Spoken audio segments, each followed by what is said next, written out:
Good afternoon. So I'm here with my Umarex MP7 brake barrel springer, and I've got 4 cans at 20 metres. I'm going to try and knock them down freestanding. So let's zoom in and see where they are. It's pretty calm at the moment, so we'll try and get them. This is a gentle breeze, which is quite nice for a change. So we're going to flick the dot on. Yep.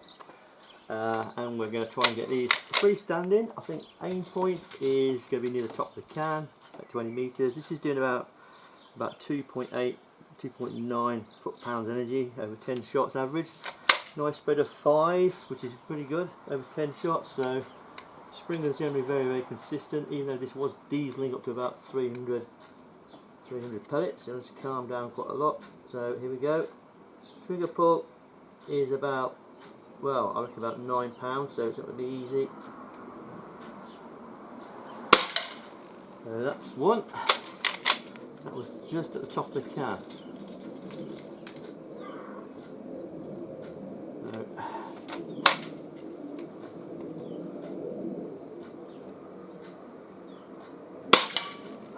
Two.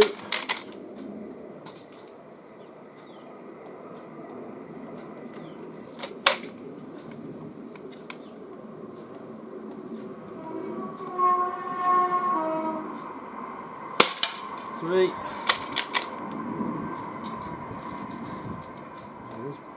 The wind is picking up, it's coming around the side of the house. Not down the garden though, it's right still.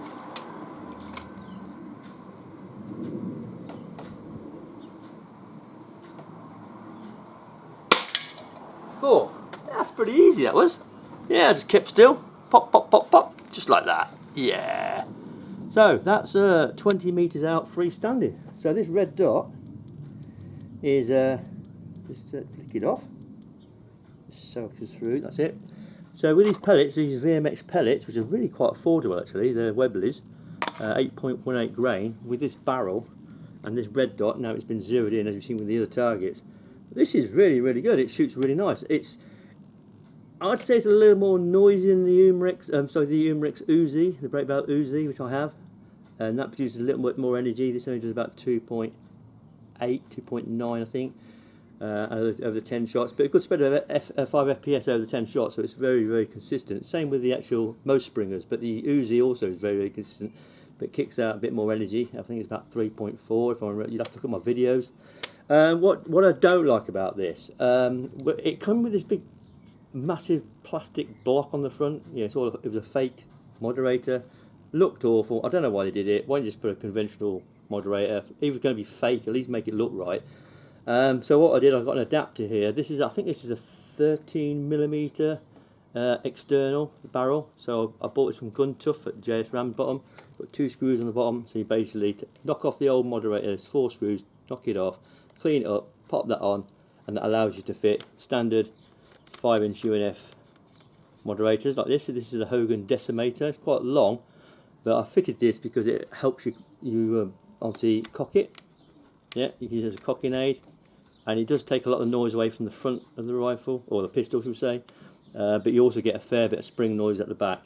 This was dieseling, I think about 300 pellets, but it's starting to settle down a bit. The red dot is a Victoptics one, about 20-30 quid. So zeroing is also a bit fiddly, but once you get it zeroed in, worth taking your time to get it zeroed in as close as you can to zero, and you'll find out when you start shooting out to like 20 metres, you'll be hitting those cans no problem whatsoever. Yeah, rear stock's pretty naff. You've got a release here. It comes out to full. You've got to play in it, but I tend to shoot it on the shorter one. Because I'm a hernia, I like to have mine tucked in like that. So I'm right tucked into my shoulder and also close to my chest, which takes a lot of things. I'm not outstretching like I do with pistols. So yeah, what do I think of it? For the money, I mean, they're about 140 in the UK, I think. I think we're about 139 or something. So yeah, I mean, if you do these little changes, I mean, I'm going to take the lower stock off because the trigger pull is over 8, and see if I can actually look at the sears, maybe take them out, give them a clean up and a polish, just to reduce it down to about 6 would be nice, to be fair. 5.5, 6 would be fine. Maybe do something with these struts here that go through the actual, they go actually feeding inside the stock.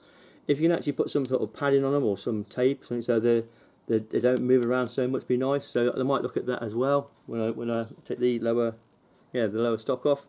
So yeah, it's nice. It shoots nice. It's accurate. I mean, this is only a short barrel. It's only I think it's 160 millimeters, which would be what's that, about 6.5 inches or something like that barrel. But it's obviously a very good quality barrel. I find Umarex barrels are really nice quality. The plastics they use are really good quality. The only thing I don't like about Umarex things is they tend to make the triggers way too heavy. And I've complained about this. One of my bugbears, to be fair. I actually had a chat with the guys at the British Shooting Show, the Umarex stand, and said, look, can't you just sort of get a new trigger man?